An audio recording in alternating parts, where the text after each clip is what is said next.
वजीराबाद मध्ये माझ्यासोबत काय इन्सिडेंट झाला होता ते तुम्हाला आज सांगणार आहे मी. एक काय नव्हतं गाडीवर, त्याला असं हात दाखवलं, पुढे जाऊन थांबलो. मी शहाणपणाने कॅमेरा चालू केला. मला वाटतं त्यानं बोलेल काही. मी म्हणलं काय, म्हणलं काही नाही म्हणलं त्यानं, पुढे निघून आलो. मग नंतर मी घरी गेल्यानंतर त्याचा मेसेज आला होता. दीदी म्हणलं मला तू भेटली होती म्हणलं वजीराबाद मध्ये, बोलली नाही काय नाही म्हणलं, तसंच निघून गेली म्हणलं. मी म्हणलं भाई तू बोललाच नाही, मी कसं बोलू म्हणलं तुला पुढून.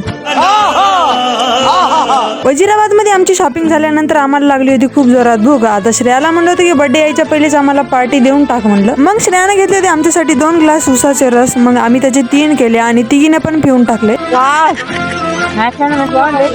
आणि तुम्हाला तर माहितच झालं की श्रेयाचा बर्थडे यायला, तर कमेंट मध्ये तुम्ही हॅपी बर्थडे श्रेया म्हणून नक्की लिहा. आणि कमेंट मध्ये जर तुम्ही हॅपी बर्थडे श्रेया म्हणून विश केलं तर तुमचा रिप्लाय जे आहे 1 सेकंदाच्या आत येईल. जर विश्वास बसत नसेल तर एकदा कमेंट करून नक्की बघा.